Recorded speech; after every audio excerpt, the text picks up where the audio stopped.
Assalamualaikum warahmatullahi wabarakatuh. Yang terhormat Bapak Tutor kami, Bapak Dr. Iwan Wicaksono SPD MPD. Mohon izin perkenalkan saya Nelly Susilawati dan teman-teman saya dari kelompok 9.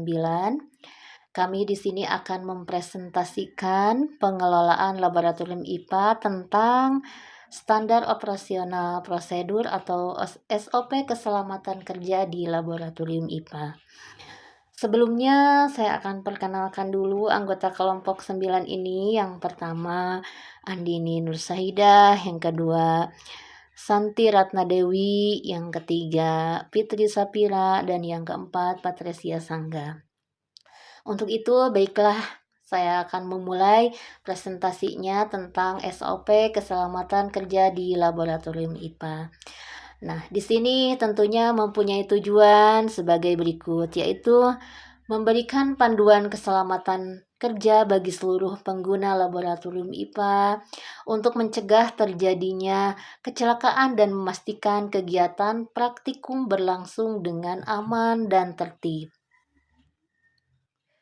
Adapun ruang lingkup dari SOP keselamatan kerja di laboratorium IPA ini, yaitu ruang lingkupnya standar operasional prosedur ini berlaku untuk seluruh siswa, mahasiswa, guru, dosen, dan staf laboratorium yang melakukan aktivitas di laboratorium IPA, baik itu laboratorium fisika, laboratorium kimia, dan biologi.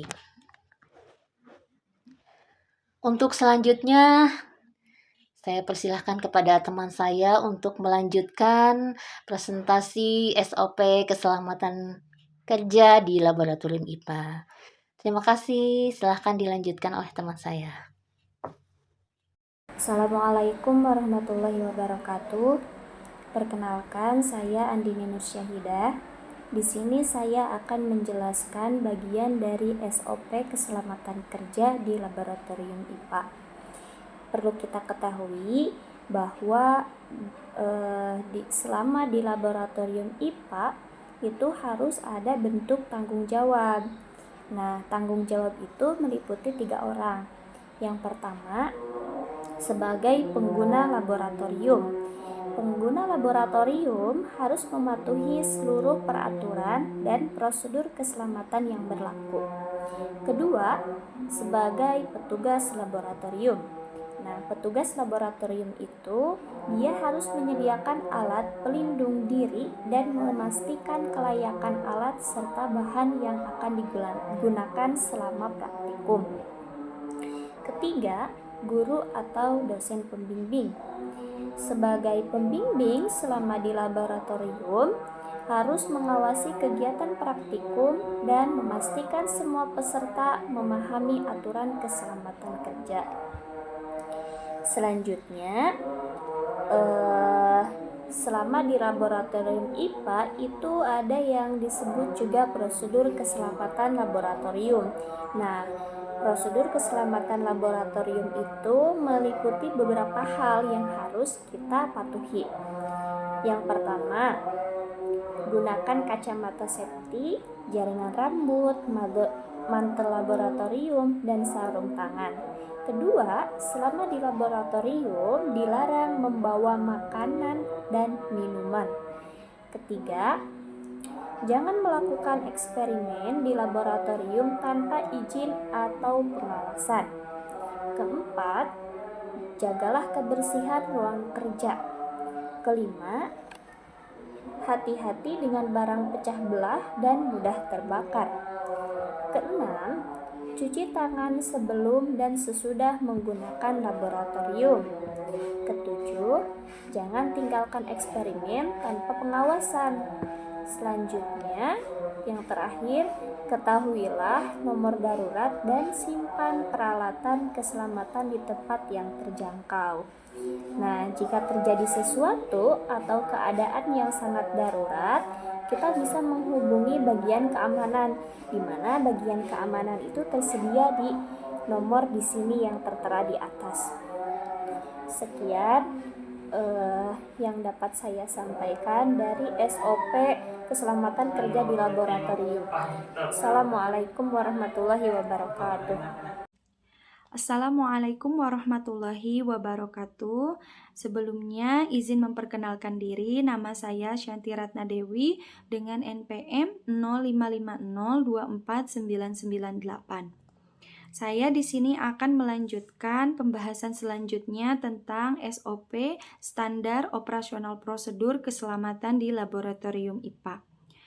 Sebelum melaksanakan praktikum, hal-hal yang harus diperhatikan yang pertama kali adalah memanfaatkan APD, alat pelindung diri seperti jas laboratorium, sarung tangan, dan kacamata pelindung. Yang kedua, dianjurkan untuk membaca petunjuk kerja dan pahami langkah-langkah eksperimen sebelum memulai. Ketiga, pastikan alat dan bahan yang akan digunakan dalam kondisi baik dan sesuai standar. Yang keempat, dilarang untuk membawa makanan atau minuman ke dalam laboratorium. Selama praktikum, yang pertama, laksanakan praktikum sesuai instruksi guru atau dosen dan hindari improvisasi yang tidak terkontrol. Yang kedua, manfaatkan alat-alat laboratorium sesuai fungsi dan cara pakai yang benar. Yang ketiga, dilarang untuk menyentuh, mencium, atau mencicipi bahan kimia atau biologi secara langsung. Yang keempat, pelihara kebersihan dan kerapihan meja kerja. Segera laporkan apabila terjadi tumpahan bahan kimia atau kecelakaan kecil. Sekian, terima kasih. Selanjutnya akan dijelaskan oleh rekan saya.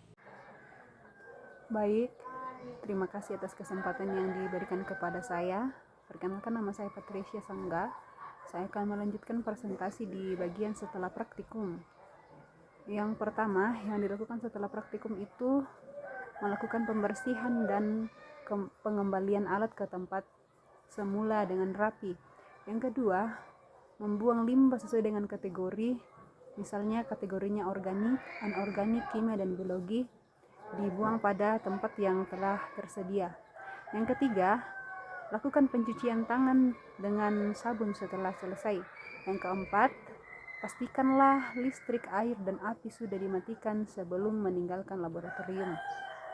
Yang selanjutnya itu larangan di laboratorium. Yang pertama, dilarang keras untuk bermain-main, bercanda, atau membuat kegaduhan.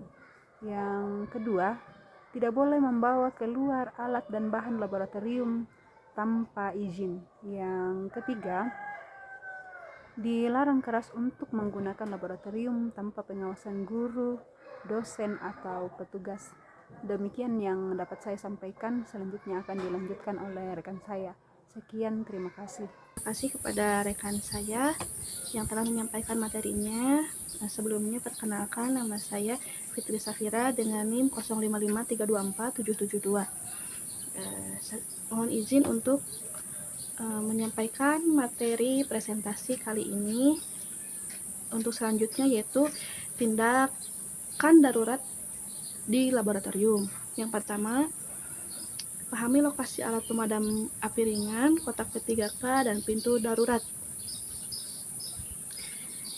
Yang kedua, bila terjadi kecelakaan serius, segera beri pertolongan pertama dan hubungi petugas atau pihak medis. Yang ketiga, bila terjadi kebakaran, segera evakuasi sesuai jalur evakuasi dan hubungi petugas keamanan. Nah, pada poin pertama disebutkan bahwa kita harus memahami lokasi-lokasi alat pemadam api ringan, kotak P3K, dan pintu darurat. Nah, itu semua merupakan alat keamanan di laboratorium. Nah, ketika terjadi kecelakaan ringan atau amit-amit, jangan sampai ya kita tidak perlu mencari kesana kemari untuk mencari alat keselamatan tersebut ya, karena ketika kita tidak paham lokasi alat keselamatan tersebut, yang pertama kita akan panik. Nah, sedangkan ketika ada kecelakaan di laboratorium ini, kita dianjurkan untuk tetap tenang seperti itu ya. Nah, pada poin kedua disebutkan bila terjadi kecelakaan serius, segera beri pertolongan pertama dan hubungi petugas atau pihak medis. Nah, tujuan diberi pertolongan pertama yaitu supaya lukanya tidak berlanjut ke keadaan yang serius. Seperti itu. Yang ketiga, ketiga, bila terjadi kebakaran, segera evakuasi sesuai jalur evakuasi dan hubungi petugas keamanan. Nah, ketika di laboratorium terjadi kebakaran, segera evakuasi peserta praktikum yang ada di laboratorium untuk dievakuasi sesuai jalur evakuasi dan hubungi petugas keamanan ya, seperti itu. Lanjut, untuk penutup, setiap individu yang menggunakan laboratorium diwajibkan untuk membaca, memahami, dan menandatangani pernyataan bahwa mereka akan mematuhi standar operasional prosedur ini. Pelanggaran terhadap prosedur keselamatan dapat dikenai sanksi sesuai peraturan dan ketentuan yang berlaku. Mungkin cukupkan sekian presentasi dari saya. Mohon maaf apabila ada kekurangan dalam menyampaikan materi. Wassalamualaikum warahmatullahi wabarakatuh.